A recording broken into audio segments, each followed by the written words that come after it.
সুরক্ষিত নয় নার্সিং কলেজের ছাত্রীরা। আরজিকর হাসপাতালে চিকিৎসক পড়ুয়াকে খুন করে ধর্ষণের পর নতুন করে উত্তেজনা ও একাধিক অভিযোগে উত্তাল নীলগঞ্জের Rangpur doctor Kadambari Ganguly institute of nursing কলেজে।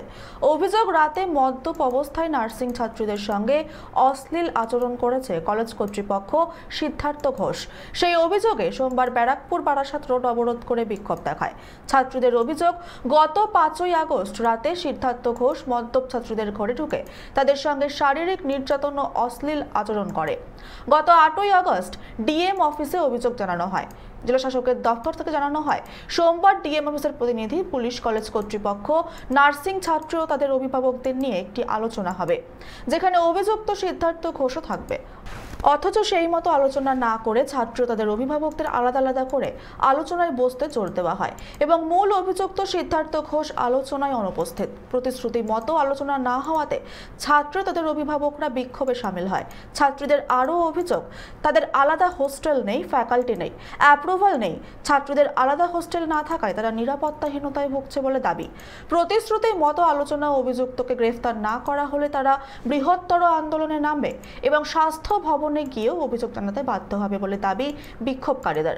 আরজিকরের মর্মান্তিক ঘটনার পর উত্তাল রাজ্য রাজনীতি।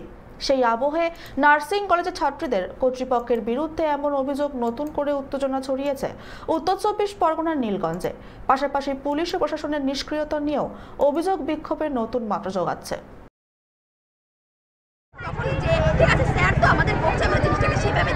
কিন্তু রিসেন্ট আমাদের সাথে এত পরিমাণে অত্যাধিক জিনিসটা ঘটে গেছে, আমরা চুপ করে থাকতে কেউ পারিনি।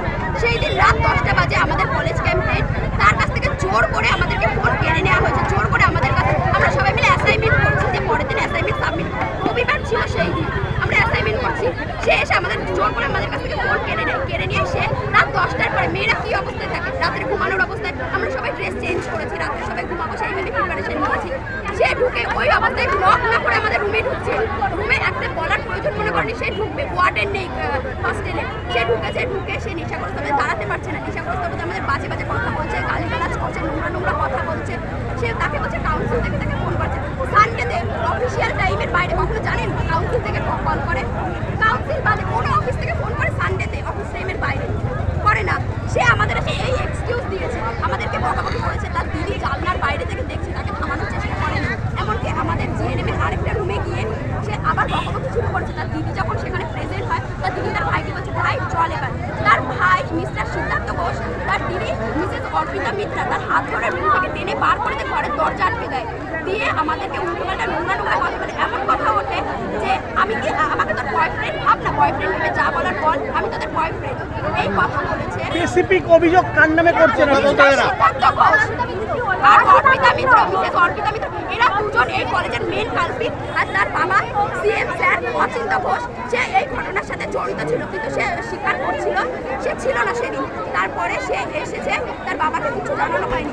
অথচ তার দিদি আগের দিন শুক্রবার যখন পুলিশ এসেছিল থানা থেকে গার্জেনে, তখন তার দিদি বিষয়টাকে পুরো অস্বীকার করেছে যে এরকম কোনো ঘটনাই ঘটেনি। তার ভাই মদ খেয়ে নাকি আমাদের গার্লস হোস্টেলেই ঢোকেনি। কিন্তু তার বাবা কালকে স্বীকার করেছে যে হ্যাঁ আমার ছেলে ভুল করেছে, তোরা কি চাস? এবার উনি আমাদেরকে কমিয়ে রাখতে চাইছে যে আমরা যাতে জিনিসটাকে থামাতে পারি। কিন্তু এই রিসেন্ট ডক্টর মৌমিতার সাথে যে ঘটনাটি ঘটেছে, সেই ঘটনাটি দেখার পর আমরা কেউ চুপ করতে চাই না, চুপ থাকবো না। মিস্টার সিদ্ধার্থ ঘোষ তার প্রাপ্য শাস্তি, তাকে গ্রেফতার করা হোক, আমাদের কলেজ যেন ট্রান্সফার হয়। আমরা এই কলেজে পড়বো না, এখানে আমাদের কোনো ভবিষ্যৎ নেই। এটা কতদিন ধরে চলছে? এটা আমরা যতদিন ধরে এই কলেজে আছি ততদিন ধরে এখানে প্রতিনিয়ত নোংরা হয়। এমনকি এখানকার ওয়ার্ডেন সে সিএম স্যারের সাথে রাত্রে শুয়ে পর্যন্ত থাকে, এখানে এই ধরনের নোংরামো পর্যন্ত হয়। রুমে ছেলেরা ঢোকে রাত 10টার পরে, 11টার পরে কলেজ ক্যাম্পাসের বাইরে থেকে ছেলেরা আসে, তাদের পার্সোনালি মিটিং চলে।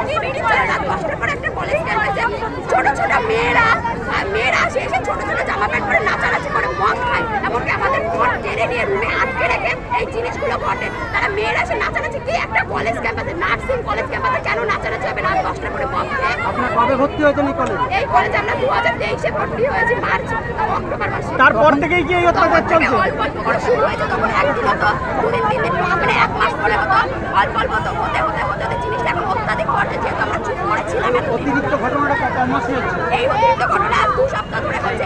আর রবিবার গেছে, তার আগে রবিবারে সে মদ খেয়ে আমাদের হসপিটালে ঢুকেছিল। এরকম ঘটনা আগেও।